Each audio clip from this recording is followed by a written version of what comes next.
Bonjour à tous, j'espère que vous allez bien. On se retrouve aujourd'hui pour une nouvelle émission de C'est possible jeunesse.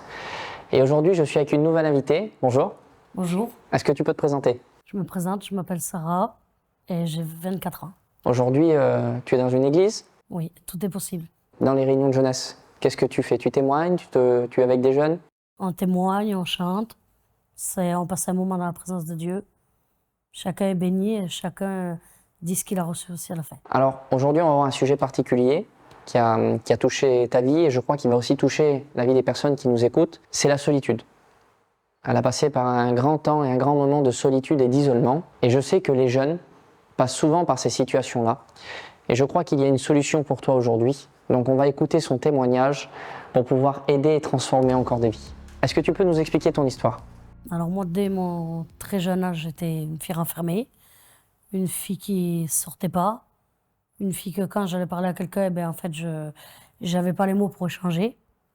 Donc je partais directement, C'est une fille qui passait vraiment donc... vraiment dans la solitude, mais vraiment, vraiment.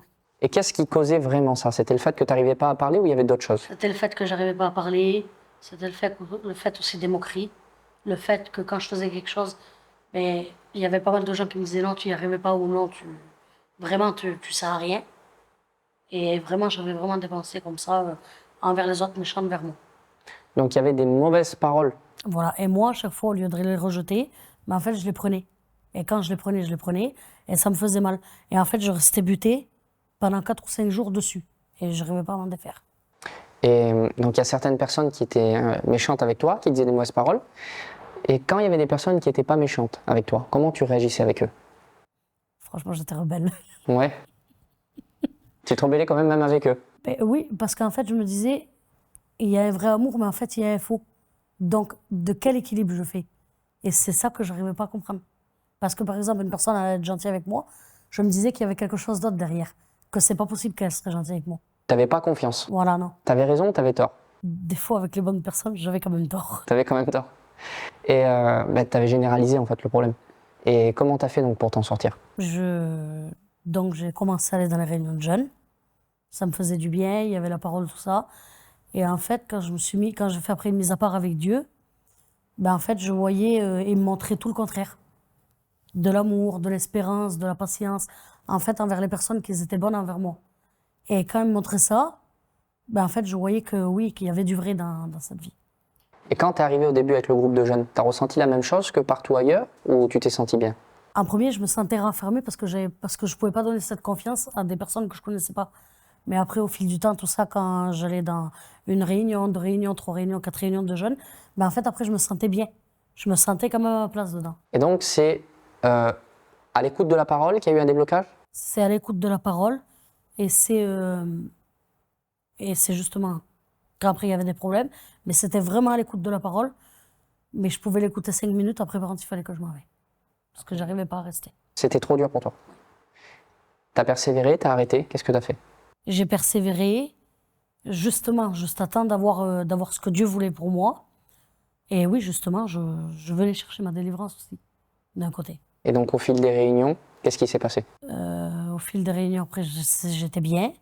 Et après, justement, quand j'ai eu ma délivrance, j'ai continué à aller dedans et continué quand même à écouter ce que Dieu voulait. Et donc t'as fait une rencontre avec Dieu? Oui. Et après, tous mes raisonnements des personnes fortes, des personnes qui ne m'aimaient pas, en fait, Dieu, il m'a tout changé, mais tout en amour, tout en compréhension. Par exemple, à me montrer des choses. Son Saint-Esprit aussi me montrait toutes choses. Dans une bulle, mais me montrer vraiment le vrai du vrai. Donc dans tes pensées, il y a des choses qui ont changé. Dans mes pensées, dans mon raisonnement. Avant, je réfléchissais d'une manière, maintenant, je réfléchis d'une autre. En fait, il y a un équilibre, vraiment un équilibre dans ma vie que je n'aurais pas cru. Et avant, quand tu as dit que tu recevais une mauvaise parole, tu t'enfermais 4-5 jours et tu étais seul face à ces jugements, ces critiques. Aujourd'hui, est-ce que tu es avec quelqu'un? Oui, avec Dieu. Et en fait, quand je me renfermais, je ne parlais pas à ma famille. C'était moi et cette bulle. Et je faisais croire à tout le monde que tout allait bien. Mais en fait, non. Et au lieu d'en parler, après, je me rebellais. Et après, c'est que je faisais du mal autour de moi, mais sans m'en rendre compte. Et aujourd'hui, tu arrêtes de te renfermer? Aujourd'hui, j'arrête de me renfermer, je prie, je loue Dieu, je chante, je vais aux réunions. T'as une compagnie? Prie Oui, une compagnie chrétienne, j'en ai une. Cette prison que tu avais avant, aujourd'hui, tu es totalement libre? Aujourd'hui, je suis libre. Je peux faire des choses, j'ai des choix aussi, mais le Seigneur m'a amené dans ce droit chemin. Est-ce que tu as revécu des attaques que tu avais dans le passé, donc c'est-à-dire des mauvaises paroles? Est-ce qu'après avoir rencontré Dieu, tu as revécu ça? Oui, j'en ai revécu, mais sauf que là, je ne les ai pas acceptés. Je les ai justement chassés où ils allaient. Et je n'ai pas accepté ça. Donc aujourd'hui, tu sais affronter les mauvaises paroles. Oui. Et c'est aussi ce qui te permet de maintenir ta liberté. Et donc on a vu ton histoire, où c'est qu'on passe d'un moment de solitude, à un moment où c'est que tu sais que Dieu est là, il est avec toi, il t'a appris à affronter les mauvaises paroles. Est-ce que tu as un conseil à donner aux personnes qui nous écoutent et qui passeraient par la même situation que toi?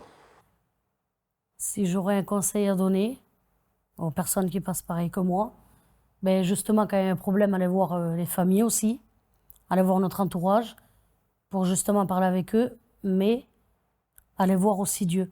Vraiment se mettre dans un coin et justement prier Dieu pour que justement il nous donne une solution. Matthieu 28, 20. Et voici, je suis avec vous tous les jours jusqu'à la fin du monde. Peut-être qu'on a mis des paroles négatives sur ta vie, on t'a critiqué, jugé, et tu t'isoles à cause de toutes ces choses-là, tu restes seul, tu t'enfermes un petit peu comme dans l'histoire que tu viens d'écouter. Mais je voudrais te dire que Jésus est là. Il a donné cette promesse, c'est qu'il sera là et tous les jours jusqu'à la fin du monde. Peu importe ce que les gens te font, peu importe l'isolement que tu recherches, je voudrais te dire que Jésus est là. Aujourd'hui, tu as besoin de prendre conscience qu'il est à côté de toi et que même dans ta solitude, tu n'es pas seul. Si tu décides de faire appel à lui, de lui parler, alors il peut te délivrer de toutes les critiques, tous les jugements, tout le poids qu'il y a sur ta vie. Parce qu'il est là et il attend qu'une chose, c'est que tu lui parles pour te donner cette vie nouvelle dont tu espères. J'espère que cette émission t'a béni et t'a aidé et on se retrouve très bientôt pour une nouvelle émission de C'est possible jeunesse.